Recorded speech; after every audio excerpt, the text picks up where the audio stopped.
देवताओं का अस्तित्व परमानेंट है, ह्यूमन भी है, सशरीरी अशरीरी भी है, उनका अस्तित्व परमानेंट है। भगवान परमानेंट है, देवता हमेशा के लिए है। एक तीसरी सिस्टम जिनका कोई वर्ण से, ब्राह्मण से लेना देना नहीं है, वह ऋषि है। ऋषि कहते हैं तो उनका कोई वर्ण नहीं है। सृष्टि बनाते समय भगवान ने जिनको प्रकट किया था वो ऋषि है, तब वर्ण जाति कोई था नहीं, उनका जन्म नहीं था, इसलिए मृत्यु नहीं था, वो परमानेंट है। कहाँ रहते? कैलाश में रहते।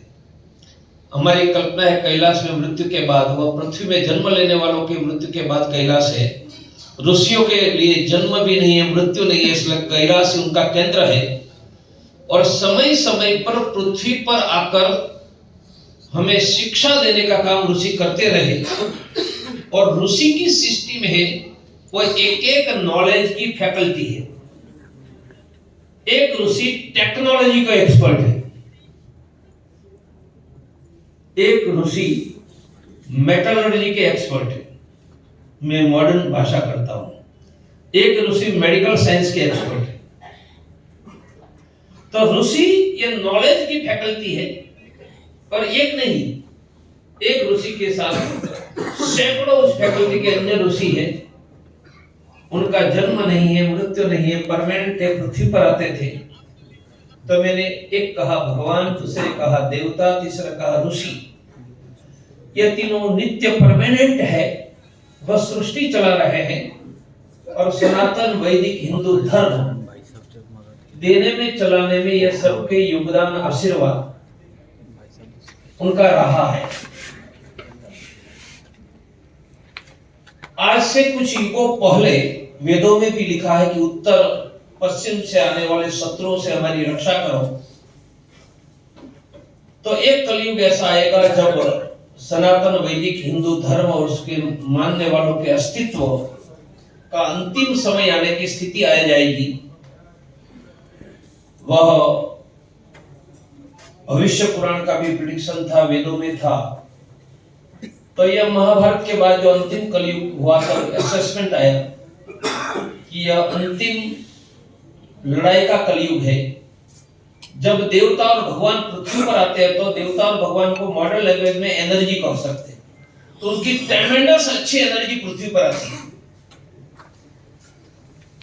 पृथ्वी पर उनकी एनर्जी आती है तो यह लंबा चलेगा। उन्होंने आना बंद कर दिया फिजिकली, तो उनकी पॉजिटिव एनर्जी ट्रेमेंडस पृथ्वी पर आना बंद हो गया। बंद हो गया तो ऋषियों का आना भी बंद हो गया, हमारी फैकल्टी, हमारा मार्गदर्शन बंद हो गया, हमारा भगवान दिखाई नहीं देते, इसलिए श्रद्धा भी हिलने लगी, नुकसान भी होने लगा। परंतु यह सृष्टि के प्रारंभ से लेकर अब तक के अंतिम कलयुग का अंतिम संघर्ष के समय में भगवान, देवता, ऋषियों ने पृथ्वी पर आने का कलयुग के बाद बंद किया है। अशरीरी स्वरूप में आते हैं, आशीर्वाद देते हैं, इंडिकेशन भी ध्यान से देखते हैं उसको मिलता है। शरीरिक बंद हुआ है। यह मैंने सृष्टि का कुल मिलाकर स्वरूप ये बताया।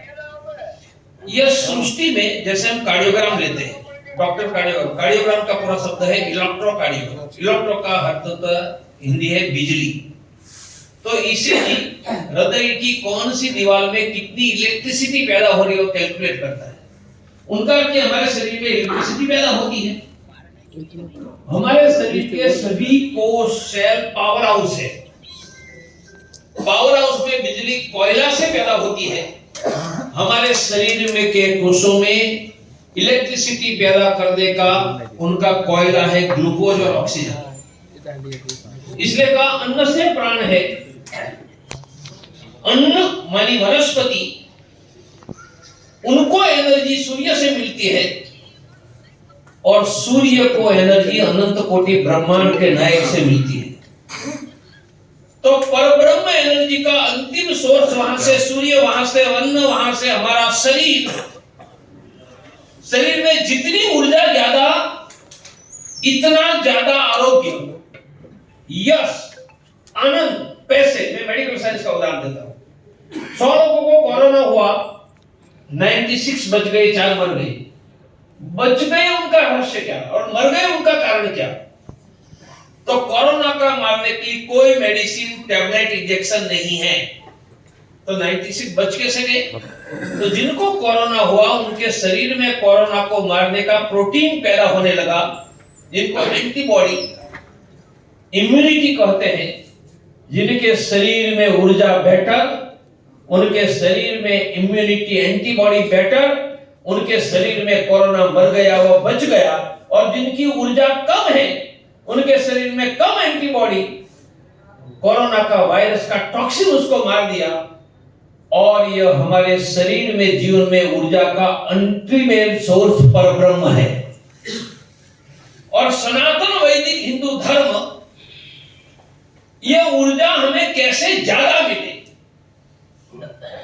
उनसे हमारा धन कैसे बढ़े, यश, आरोग्य कैसे बढ़े, वो साइंस का नाम सनातन हिंदू धर्म है।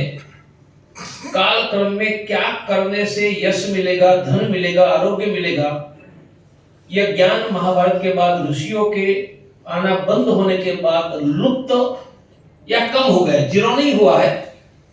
आसाराम बापू काफी मात्रा में ये बताते थे, क्योंकि मैं उनका भाषण सुनता था तो मुझे तो काफी पता था। तो ध्यान में आता कि ये 2 बातें करेगा, उनका कल्याण हो जाएगा, आसाराम बापू का भक्त हो जाएगा। इसलिए आसाराम बापू के 1 करोड़ के करीबन अनुयायी थे। तो यह ज्ञान लुप्त नहीं हुआ है, क्षीण हुआ है, कम हुआ है। हम यह ज्ञान को पुनः, लोगों की धर्म की श्रद्धा बढ़े, इसलिए पुनः लाएंगे और करने वाले के जीवन में जबरदस्त फायदा हो। यह सिस्टम ओम श्री परिवार से करेंगे। यह मैं ओम श्री परिवार पर, मेरा कहने का भगवान, देवता, ऋषि, यह हमेशा के लिए वही हमारे पुरखे हैं। और इस समय हम जो हिंदुत्व की लड़ाई लड़ रहे हैं, यह भगवान, देवता और ऋषियों की खड़ी हुई सिस्टम कि यह पृथ्वी पर रक्षा का हम काम कर रहे हैं। पूर्व जन्मों के कारण हमें एक काम में जोड़ने का भगवान ने मौका और डायरेक्शन दिया, इसलिए हम जुड़े, लाखों लोग जुड़े, जुड़ रहे हैं। परंतु it is a divine mission. वो मिशन को हम आगे ले जा रहे हैं। हमारी ये श्रद्धा बनती है तो हम अकेले रहेंगे तो अभी नहीं टिकेंगे। जैसे 2018 में हम अकेले हो गए, हम में से कोई टिका नहीं, तो आगे भी नहीं टिकेंगे। और यह श्रद्धा दृढ़ होगी तो भगवान, देवता और ऋषियों के कारण हमारे पास ट्रेमेंडस पावर हमारे चारों ओर आ जाएगा। यह मुझे हिंदू धर्म के बारे में कहना था, इसलिए हमारी पूरी मूवमेंट का केंद्र धर्म, धर्म मानी भगवान, धर्म मानी देवता, धर्म मानी ऋषि, यज्ञ, मंदिर, पूजा पाठ, मंत्र जप, उनको हम केंद्र बनाकर चलेंगे। ये मेरी एक बात है।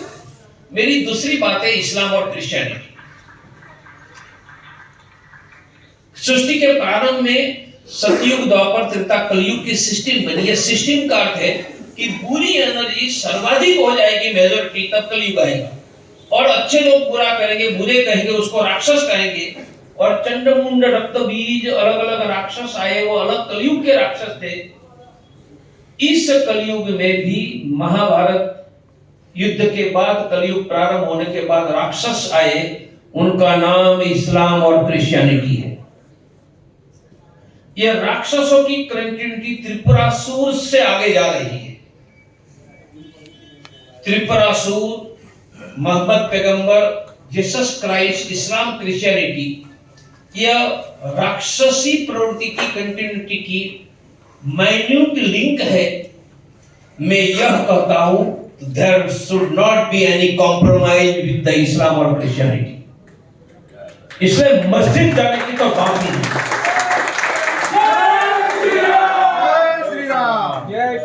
हम ज्यादा अपने बंधुओं को क्रिटिसाइज करके आंतरिक वैमनस्य खड़ा नहीं करेंगे, ज्यादा उसमें नहीं पड़ेंगे। पर हमारा कन्विक्शन है, zero tolerance to Islam and Christianity, zero,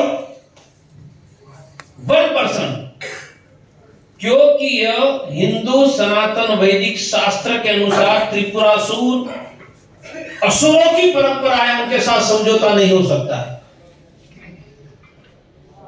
पूरा देवी भागवत, दुर्गा सप्तशती, 18 पुराण ढूंढ कर जाओ, कौन से राक्षस को माफ करने का काम हमारे भगवान और देवी ने किया था? हमने वध किया है, हमने माफ नहीं किया है। इसलिए बोलते समय कितना बोलना, मौन रहना, सावधानी रखना। हम डेमोक्रेसी में जी रहे हैं, यहाँ कानून है, कॉन्स्टिट्यूशन है, उनका हम पालन करेंगे, पर इस्लाम के साथ समझौता नहीं होगा।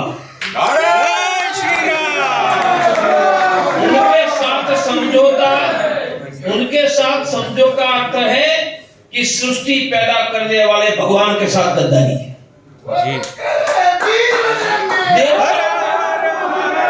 देवताओं के साथ गद्दारी है, हमारे 16,000 ऋषियों के साथ गद्दारी है, जो हमारे बाप है, हमारे सीधे बाप ऋषि।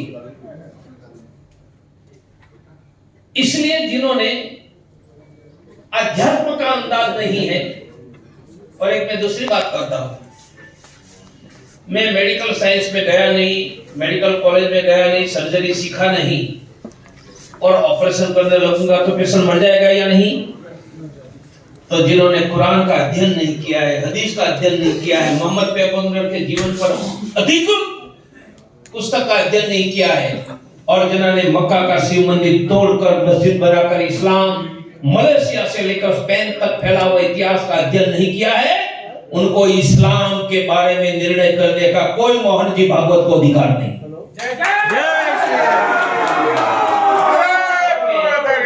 उनके साथ बैठा हूं, उनमें से एक भी विषय का किसी का ज्ञान नहीं, वो बुरे ऐसा नहीं करता, मेरा मेटलर्जी का ज्ञान नहीं होगा, मेरा बॉटनी का ज्ञान नहीं होगा, तो मैं मूर्ख हूं ऐसा नहीं, मेरा मेडिकल साइंस का ज्ञान है।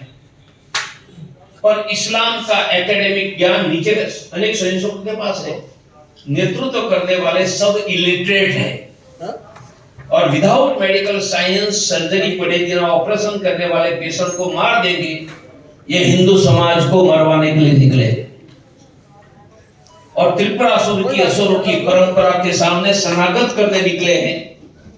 इतना मैं आक्रामक बोलने के बाद भी कहता हूं कि हम उनको क्रिटिसाइज नहीं करेंगे, विरोध नहीं करेंगे, विवाद नहीं करेंगे।